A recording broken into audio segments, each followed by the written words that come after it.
pada hari ini kami juga akan menyampaikan kinerja data yang telah kita kumpulkan dari kemarin sampai dengan pukul 12.00 hari ini. Kita telah melakukan pemeriksaan spesimen sebanyak 11.924 spesimen, baik dengan menggunakan real-time PCR maupun dengan menggunakan tes cepat molekuler. Sehingga total yang sudah kita periksa sampai saat ini adalah 405.992 spesimen. Dari pemeriksaan ini kita dapatkan bahwa didapatkan kasus konfirmasi positif naik 672 sehingga totalnya menjadi 31.186 orang.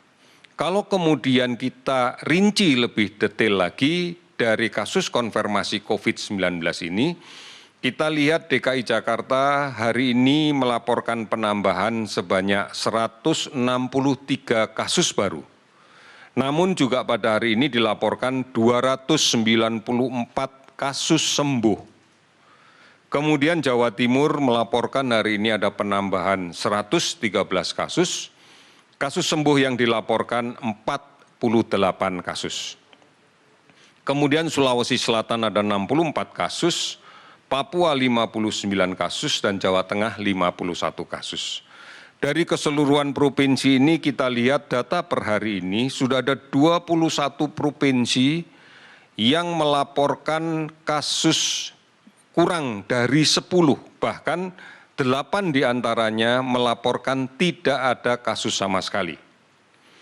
Sebagai contoh, Kalimantan Tengah hari ini tidak melaporkan ada kasus baru, namun melaporkan ada 11 kasus yang sembuh. Kemudian kita lihat ada 10 provinsi yang kenaikannya di bawah 5, di antaranya adalah Sulawesi Tenggara hari ini melaporkan 2 kasus baru positif, tapi ada 10 kasus yang sudah sembuh. Demikian juga Sulawesi Barat, Kepulauan Riau ada 1 kasus yang sembuh 5 orang. Inilah yang kemudian kita yakini bahwa sebagian besar masyarakat kita telah memahami betul tentang hal-hal yang bisa dilakukan untuk mencegah terjadinya penularan COVID-19. Saudara-saudara, protokol kesehatan dan kebiasaan untuk melakukan pencegahan ini adalah gambaran bahwa kita akan siap dengan tatanan hidup yang baru yang membiasakan kita hidup sehat dan aman dari COVID. Kasus sembuh total yang dilaporkan adalah hari ini kasus sembuh naik 591 orang sehingga totalnya menjadi 10.498 orang. Meninggal 50 orang sehingga totalnya menjadi 1.851 orang. 422 kabupaten kota telah terdampak di 34 provinsi dan kita masih melakukan pemantauan terhadap ODP sebanyak 40.370 orang dan PDP 14.197 orang.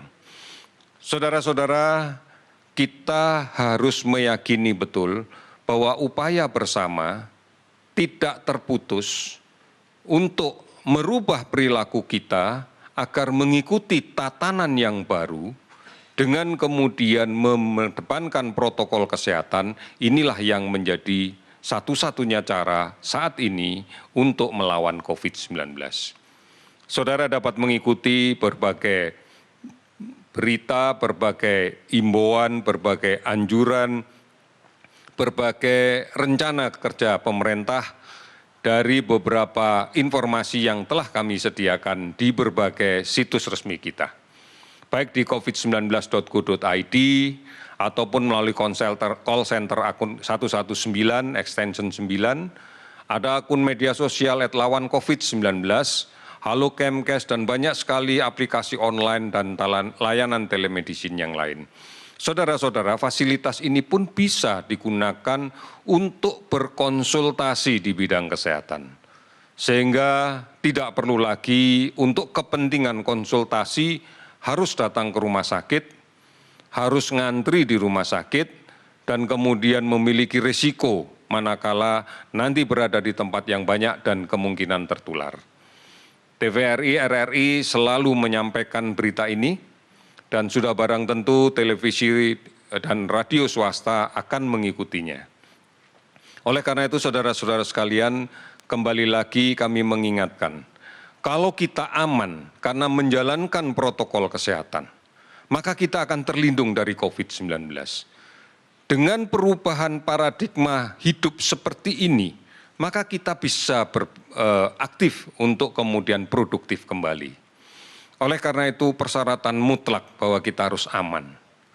Kita harus yakin bahwa kita bisa melindungi diri kita, agar kita bisa melaksanakan kegiatan-kegiatan yang produktif. Ini yang harus mulai kita laksanakan. Ini yang harus menjadi gaya hidup kita yang baru. Karena dengan demikian, maka kita bisa menjadi pahlawan setidaknya untuk diri kita sendiri, untuk keluarga kita. Agar kita bisa melindungi kita, melindungi diri sendiri, melindungi orang lain. Keyakinan ini yang pasti akan bisa kita lakukan. Optimisme ini pasti kita bisa lakukan. Kita pasti bisa. Indonesia pasti bisa. Sekian dan terima kasih.